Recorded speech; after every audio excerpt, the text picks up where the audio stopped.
प्रिय आत्मजन नमस्कार।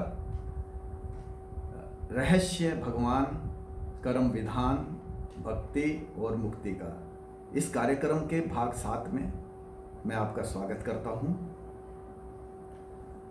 पिछले भाग 6 में हमने अपनी चर्चा को जब विराम दिया था तो ये देखा था कि ब्रह्म, परमात्मा और भगवान एक ही तत्व के भिन्न भिन्न रूप, निराकार, साकार, सगुण, निर्गुण रूप से बताए गए हैं संत महात्माओं ने। आज की चर्चा में हम ये देखेंगे कि भगवान का रूप कैसा है, भगवान कहाँ रहते हैं, क्या करते हैं, क्या कहते हैं। इन बिंदुओं पर हम आज विचार करेंगे। मेरी आपसे विनती है कि अगर कहीं ब्रह्म या परमात्मा का नाम का उच्चारण अगर इस दौरान होता है तो कृपया उसे भगवान ही समझें, क्योंकि ये सब एक ही हैं। भगवान साकार हैं या निराकार, सगुण हैं या निर्गुण। भगवान यदि हैं वो किस रूप में हैं और जिस रूप में भी हैं तो वो कहाँ निवास करते हैं। इस विषय में शास्त्रों के, संतों के अपने अपने मत हैं। कोई निराकार को मानता है, कोई साकार को मानता है, कोई निर्गुण मानता है, कोई सगुण मानता है। जैसा मैंने बताया कि ब्रह्म निर्गुण निराकार हैं, परमात्मा निराकार सगुण है और भगवान सगुण साकार है। ये भेद किया गया है, पर हम इन भेदों को पर ना जाते हुए हम देखेंगे कि भगवान जो सगुण साकार हैं उस पर अपनी चर्चा को केंद्रित करेंगे। अध्ययन और अनुभव से ये जितने भी भेद हैं ब्रह्म, परमात्मा, भगवान में, ये जब आप साधना की गहराई में उतरते हैं, संतों के संसर्ग में आते हैं, तो आपके जो भेद दिखाई देते हैं वो सब समाप्त हो जाते हैं, अभेद में बदल जाते हैं। और जब आपकी दृष्टि एकमयी हो जाती है, सिर्फ आपको एक ही दिखाई देता है, भेद दिखाई नहीं देते।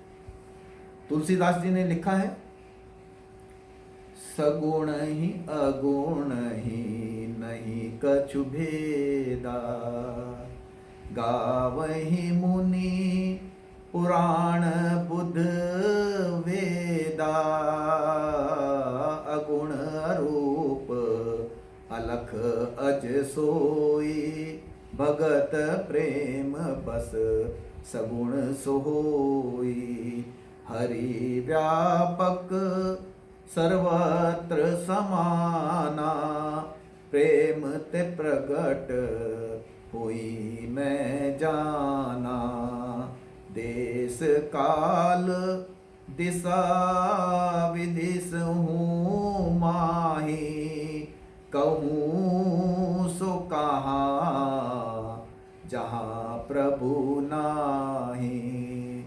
देखिए, तुलसीदास जी ने निर्गुण, निराकार और परमात्मा, भगवान सारे रूपों को दर्शा दिया। बोलते हैं सगुण ही अगुण ही नहीं कछु भेदा, कोई भेद नहीं है। ये सब मुनि, पुराण, विद्वान पुरुष कहते हैं अगुण हैं, अरूप हैं, अलख हैं। लेकिन जब वो भक्त प्रेम से पुकारता है तो वो सगुण साकार होकर आ जाते हैं और उनका स्थान हरि व्यापक सर्वत्र समाना, सब जगह वो व्यापक हैं, प्रेम से प्रकट होते हैं। चाहे वो कहीं देश काल विदेश महाई, काहू सो कहाँ जहाँ प्रभु नहीं। आप बताइए ऐसा कौन सा देश है, कौन सा काल है, कौन सी जगह है जहाँ पर भगवान नहीं है। तो आपको भगवान क्या है, कहाँ रहते हैं, इसका जवाब तुलसीदास जी ने इसमें दिया है।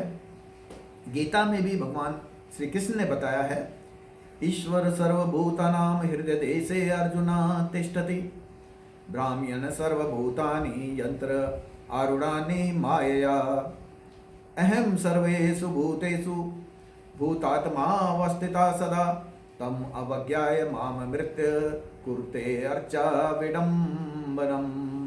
भगवान कहते हैं कि भगवान, हे अर्जुन, मैं सभी प्राणियों के हृदय में रहता हूँ और मेरी माया जो है उनको, सब प्राणियों को एक यंत्र की तरह उसको घुमाती रहती है। प्राणी लोग ये जानते नहीं हैं। अगर वो ज्ञान हो जाए और प्रेम से, भक्ति से वो मुझे देख सकते हैं, मैं उनके हृदय में विराजमान हूँ। लेकिन भक्त जो ज्ञानी पुरुष नहीं है, वो मेरी मूर्तियों की, जो मिट्टी के रूप में है या पत्थरों के रूप में है या धातु से बनी हुई है, जो प्रकृति तत्व से बनी हुई मूर्तियां हैं, मेरे स्वरूप बनाए गए, उनकी वो अर्चना करता है और मैं उनके हृदय में रहता हूँ साक्षात रूप से। उसकी तरफ वो पल भर के लिए भी नहीं देखते, उसे जानते ही नहीं हैं, उसके जानने की कोशिश नहीं करते हैं। ये कितनी बड़ी विडंबना है। भगवान को पाना है तो अपने हृदय में पाइए, मैं वहीं रहता हूँ। ये विडंबना है कि मुझे ना, मेरी तरफ ना देखकर मेरी मूर्तियों की अर्चना करते हैं। अगर प्रभु को पाना है, मूर्तियों की पूजा करना बुरा नहीं है, मंदिरों में जाना बुरा नहीं है, लेकिन वहाँ जो विग्रह मौजूद है वो तभी आपके लिए साक्षात हो पाएगा जब आप अपने हृदय से के प्रेम से उस रूप को देखेंगे, अपने हृदय में उस रूप को भगवान के रूप में देखेंगे, वरना कोई लाभ नहीं है।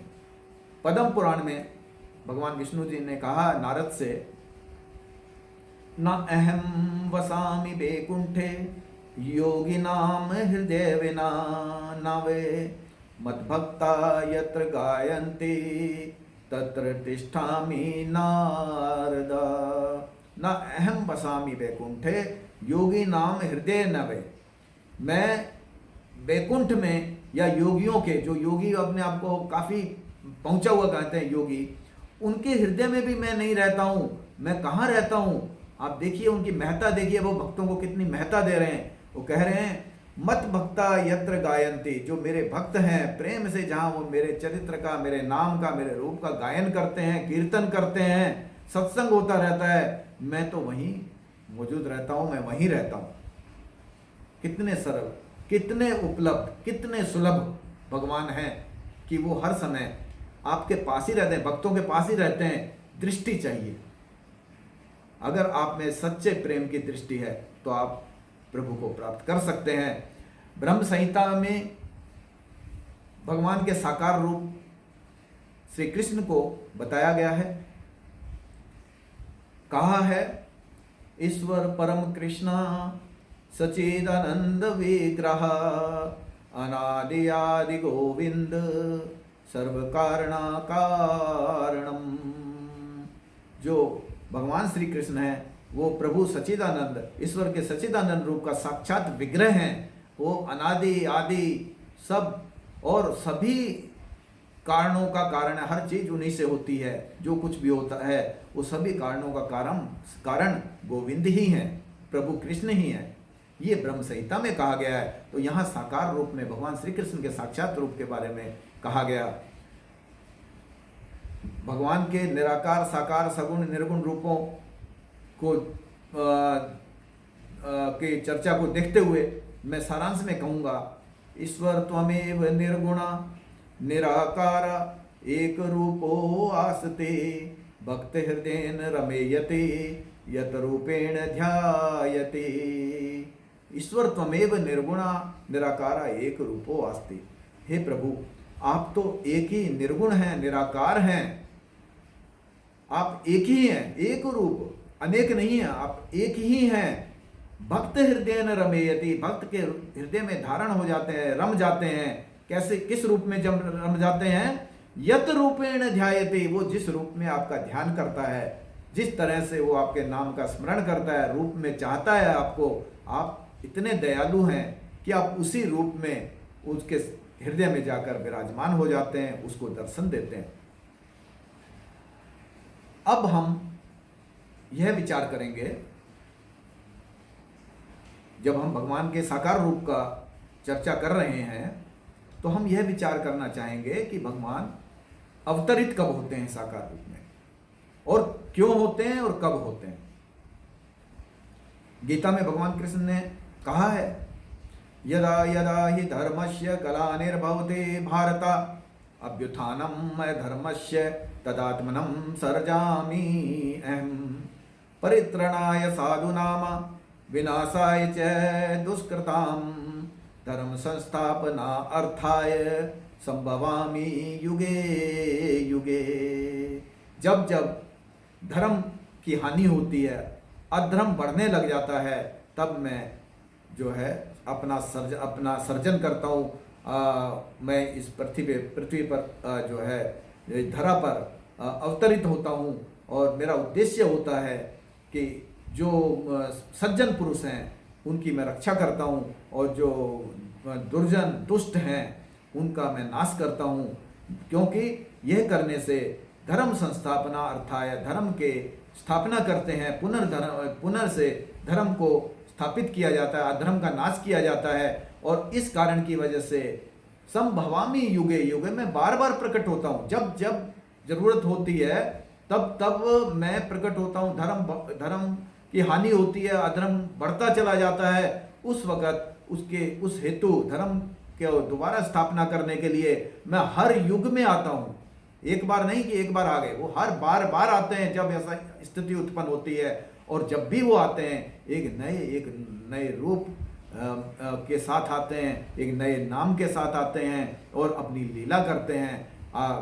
त्रेता युग में भगवान राम आए, द्वापर में भगवान कृष्ण हैं, उन्होंने अपनी अपनी लीलाएं करके मानव का कल्याण किया।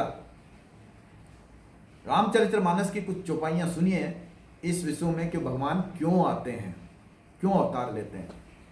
रामचरितमानस में कहा गया, विप्रधेनुसुर संतहित लीनी मनुज अवतार निजिक्षा निर्मित तन माया गुण गोपार भक्त हेतु भगवान प्रभु राम धरऊं तन भूप किए चरित पावन परम प्राकृत नर अनुरूप।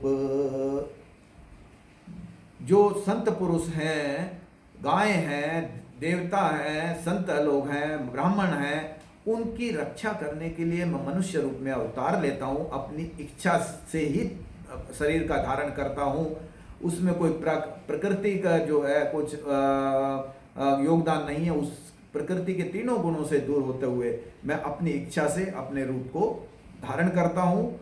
और अपने भक्तों की आगे बताया तुलसीदास जी ने, भक्त हेतु भगवान प्रभु, भगवान ने अपने भक्त के लिए, भक्तों की रक्षा करने के लिए, उनका कल्याण करने के लिए राम ने राजा के रूप में अवतार लिया और प्राकृत नर के रूप में, एक साधारण मनुष्य के रूप में आकर उन्होंने अवतार लिया और अपनी लीलाएं दिखाई। जीव जो है वो भगवत कृपा के बिना बहुबंधन से मुक्त नहीं हो सकता। जब भी जीव में जिज्ञासा जगती है, उसमें वैराग्य भाव जागता है, तो वह प्रभु की तरफ बढ़ता है, उनकी आराधना करता है, भक्ति करता है और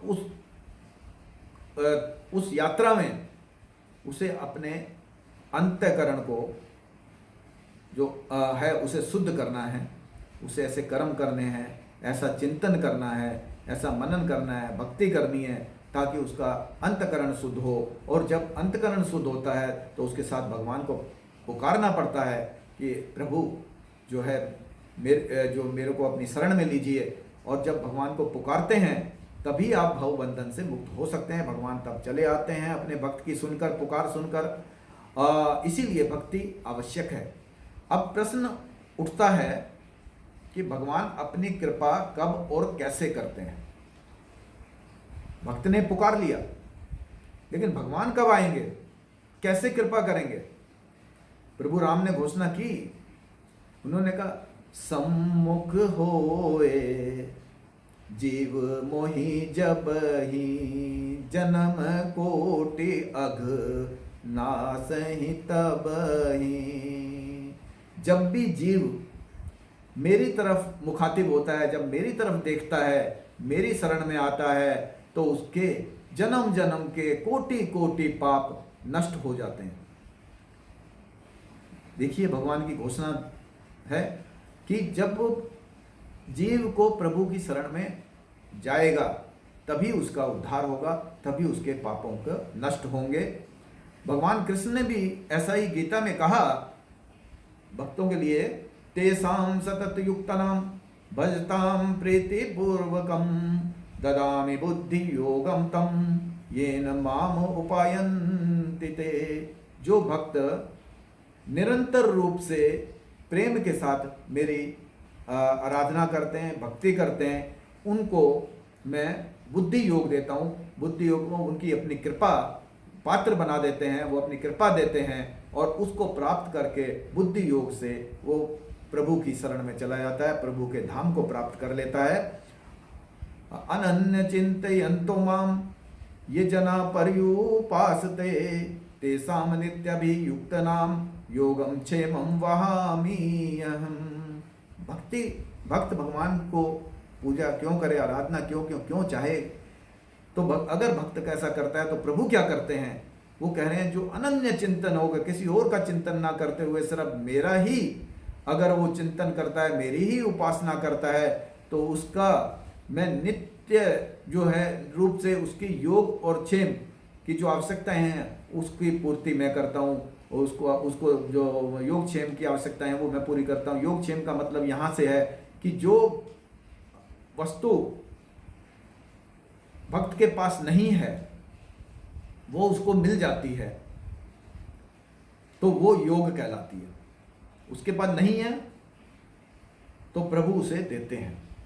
और क्षेम का मतलब है जो उसके पास ऑलरेडी है, जो पहले से ही है, उसके पास उसकी प्रभु उसको रक्षा करते हैं, उसका नुकसान नहीं हो, उससे दूर ना हो।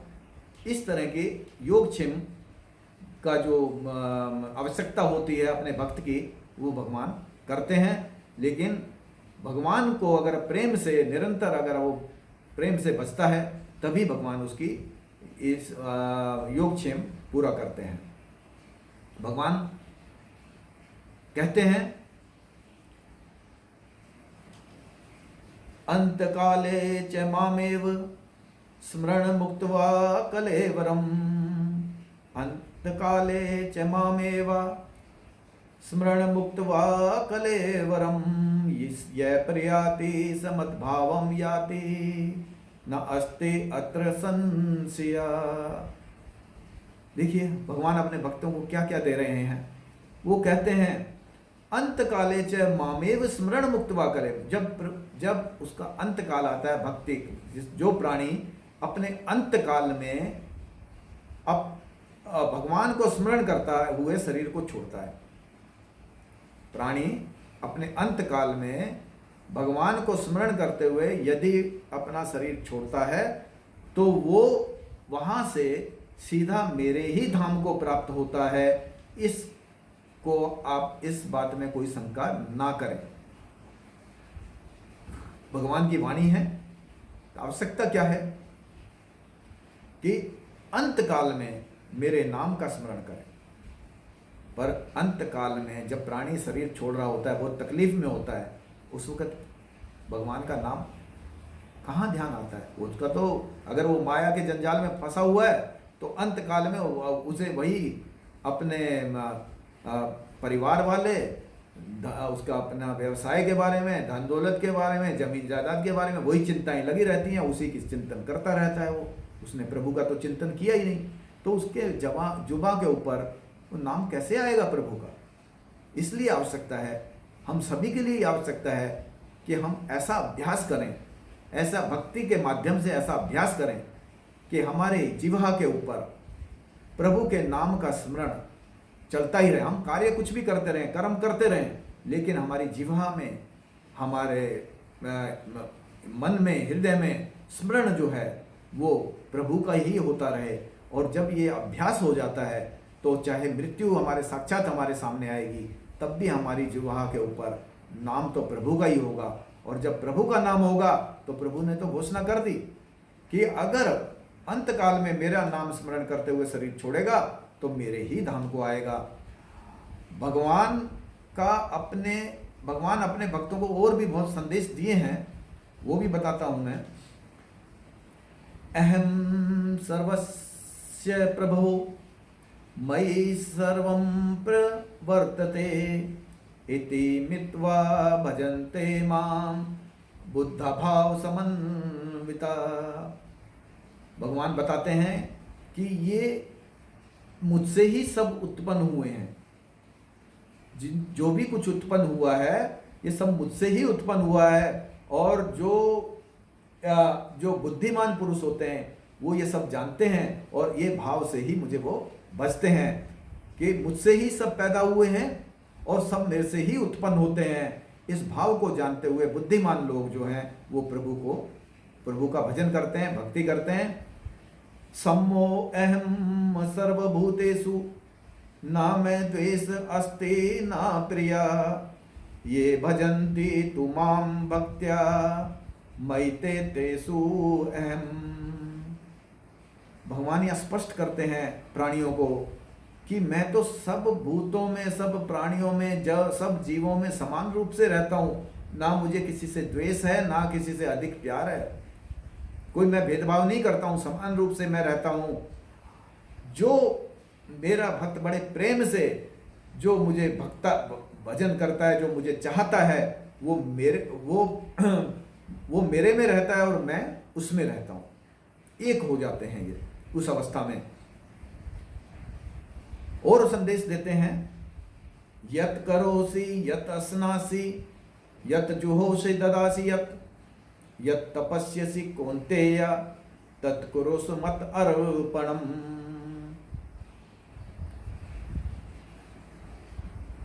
भगवान और भी सरल रास्ता बताते हैं अपने भक्त को कि किस तरह से तुम अपने आप को शुद्ध कर पाएगा, किस तरह से तुम मुझे प्राप्त कर पाएगा। वो बताते हैं, यत करोसि यत अस्नासि, जो करता है, जो भी तू कर्म करता है वो मेरे लिए कर। मान ले ये कर्म तू प्रभु के लिए कर रहा है, तो यत अस्नासि, जो खाता है, जो ग्रहण करता है, वो जरूरी नहीं है कि भोजन या पानी, जो विचार भी तुम्हारे अंदर आते हैं वो भी जो है मेरे लिए हो। सब चीजें मेरे लिए, जो भी आपके अंदर जा रहा है, अस्नासी मीन आपके अंतकरण में जो जा रहा है, अपने अंदर शरीर में जो जा रहा है, अंतकरण में जो जा रहा है, बुद्धि में जो जा रहा है, मन में जो जा रहा है, वो सब जो ग्रहण कर रहा है तू, वो मेरे से संबंधित ही होना चाहिए। उसको आप ग्रहण कर। और यत जुहोसी ददासी, जो तू पूजा पाठ करता है, दान देता है या तप करता है, वो सब तू मेरे लिए ही कर। ये मान कर, ये भावना रख। जब भी तुम कोई कर्म कर रहा है, कुछ ग्रहण कर रहा है, कुछ पूजा पाठ कर रहा है, कुछ तप कर रहा है, तो ये भाव रख कर कि ये तो भगवान को अर्पण कर रहा है, वो सब मुझे अर्पण कर दे। और जब ऐसा करता है तो क्या उसका असर क्या होता है? वीतराग भय क्रोध मनमय मम उपाश्रिता दैवो ज्ञान तपसपूता मत भावम आगता। राग, भय और क्रोध जो सब विनाश का कारण है, आसक्ति है, भय है, क्रोध है, इस सब का तू त्याग करता हुआ मेरी उपासना कर, मुझे चाह। भगवान संदेश दे रहे हैं। और क्या होगा इससे? भय वो ज्ञान तपसपूता मत भावम आगता। इससे तेरा अंतकरण शुद्ध होगा, तू पवित्र होगा। तेरा ज्ञान और तप से तू पवित्र होते हुए मेरे भाव को ही प्राप्त हो जाएगा, मेरे धाम को प्राप्त हो जाएगा।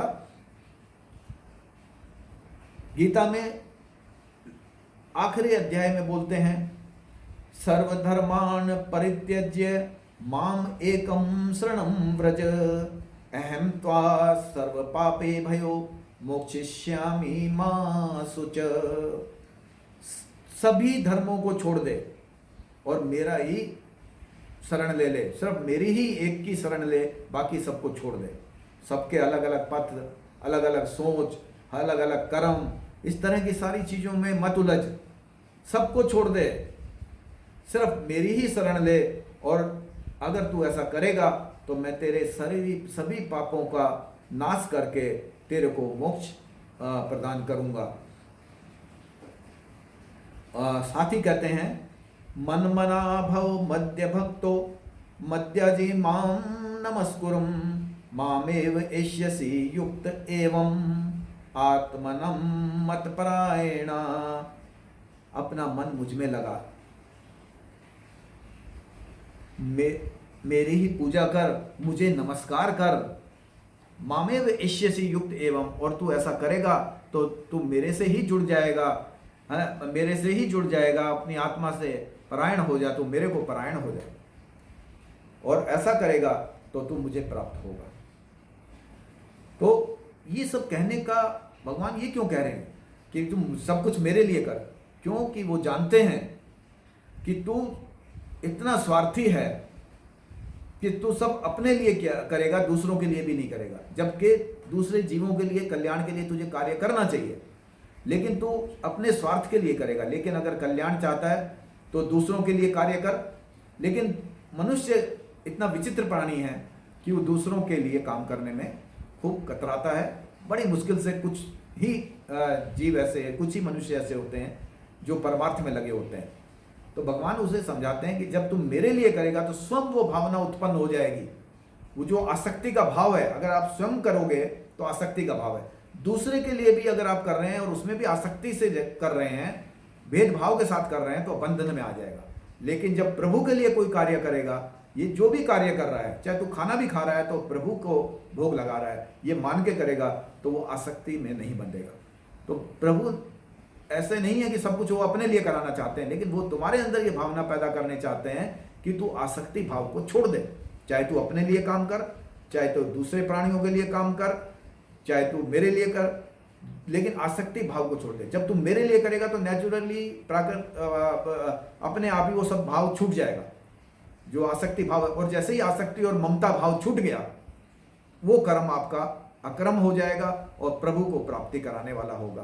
तो प्रभु को भगवान ये समझाते हुए, मन बना भाव मध्य भक्तो मध्याजी माम नमस्कुरे, वो भगवान ये नहीं है कि मुझे प्रणाम कर, लेकिन भगवान का इसके पीछे कोई आशय है, कोई उद्देश्य है, जो वो आपका कल्याण करना चाहता है।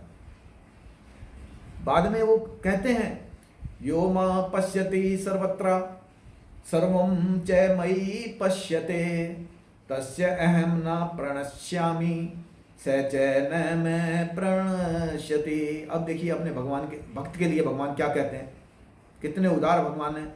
भगवान कहते हैं कि जो मुझे सबके अंदर देखता है, सब जगह देखता है और सबको मेरे अंदर देखता है, तस्य अहम न प्रणश्यामि, वो जो है वो मेरे से दूर नहीं होता और मैं उससे दूर नहीं होता। प्रभु की कृपा देखिए, भगवान यहाँ बिल्कुल साफ घोषणा करते हैं कि अगर तू सभी प्राणियों को एक समान देखता है, सर्वत्र सब में मुझे देखता है और मुझ में सबको देखता है, तो फिर वो मुझसे, मेरी आंखों से ओझल नहीं होता है, क्योंकि वो मुझे ओझल नहीं होने देता, मैं उसे अपनी आंखों से ओझल नहीं होने देता। मतलब भगवान की कृपा सदैव ऐसे भक्त पर बनी रहती है। और अंत काले जब शरीर छोड़ता है तो वो भक्त भगवान के धाम को प्राप्त होता है। ये आज की चर्चा का विराम हम यहीं देंगे और अगले